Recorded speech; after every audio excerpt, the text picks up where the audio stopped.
Prezados irmãos e irmãs, louvado seja nosso Senhor Jesus Cristo. Para sempre seja louvado a nossa Mãe Maria Santíssima. Ezequiel, na Babilônia, entre os exilados, deve ser um sinal. Um sinal pelas palavras, mas também pelos seus atos. Aqui Deus manda que o profeta faça uma ação simbólica, que ele carregue uma bagagem de exilado, que ele abra um buraco no muro e que ele entre por aquele buraco e depois feche os olhos para não enxergar aquilo que ele deixou, a terra de onde ele saiu. É uma encenação e o profeta deve fazer em público.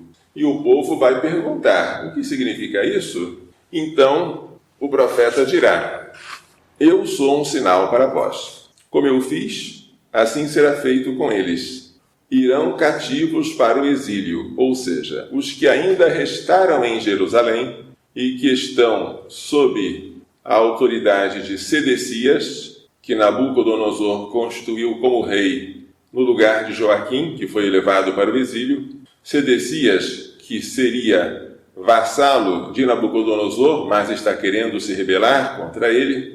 Assim como eu fiz, será feito com eles. Eles irão cativos para o exílio. Haverá uma segunda deportação, porque Sedecias loucamente quererá rebelar-se contra Nabucodonosor, buscando aliança com potências estrangeiras, desobedecendo ao profeta Jeremias, que está em Jerusalém. O príncipe que está no meio deles, ou seja, Sedecias, levará a bagagem às costas e sairá no escuro. Farão no muro um buraco para sair por ele. De fato, seria esta uma estratégia. Depois do cerco da cidade por Nabucodonosor, Sedecias tentaria fugir através de um buraco feito na muralha. Mas depois ele seria capturado pelo exército de Nabucodonosor. Ele teria que assistir os seus filhos serem mortos na presença dele, e depois ele teria os seus olhos furados.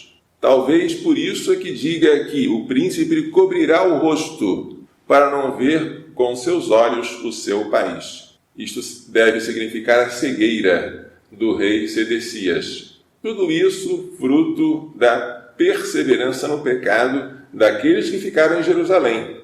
Mas os que estão exilados também são chamados por Ezequiel uma casa de rebeldes. Deus não desiste do seu povo. Mesmo no exílio, ele manda profetas. E o profeta tem que ser um sinal. O profeta tem que ser como Deus. O profeta tem que anunciar pelas suas obras a palavra de Deus.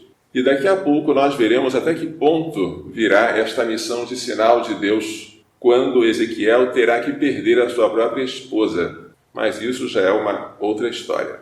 Hoje o Evangelho fala sobre o perdão. Simão pergunta a Jesus quantas vezes ele deve perdoar o irmão que pecar contra ele. Até 7 vezes, qualquer que seja o motivo da pergunta, Pedro quer um limite. 7 parece já um número elevado.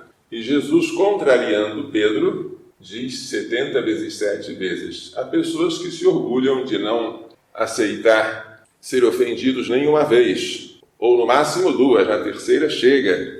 É um brio, não levo o desaforo para casa, eu pago na mesma moeda. E há pais que ensinam os filhos a serem vingativos, como honra. Jesus diz que nós devemos perdoar indefinidamente. E para isso dá a parábola do devedor implacável, que devia 10.000 talentos de ouro a um rei, ou seja, quase 174 toneladas de ouro, uma quantia exorbitante. O rei queria acertar as contas com ele não tinha como pagar, prostrou-se aos pés do seu patrão: dá-me um prazo e tudo te pagarei. O rei percebeu que ele não ia pagar nunca mesmo, perdoou a dívida.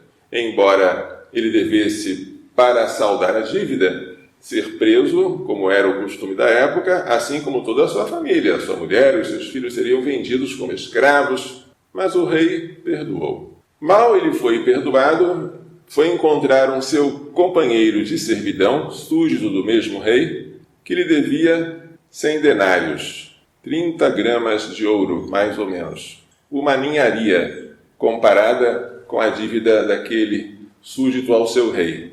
e ele o sufocava pelo pescoço. Paga-me o que deves. O companheiro se prostrou. Dá-me um prazo, eu tudo te pagarei. Mas ele não quis perdoar. Mandou que ele fosse colocado na prisão até que pagasse tudo o que devia.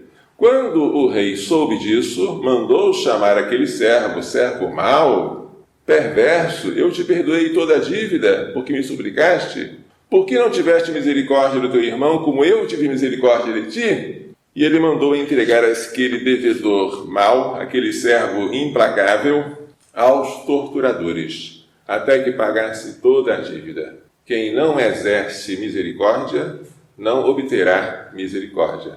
Mas então estamos perdidos, porque a nossa dívida com Deus é tão grande que para pagá-la foi necessário enviar o seu Filho. Se Ele quiser que nós paguemos por nós mesmos, quanto tempo deveríamos ficar na prisão? Para sempre.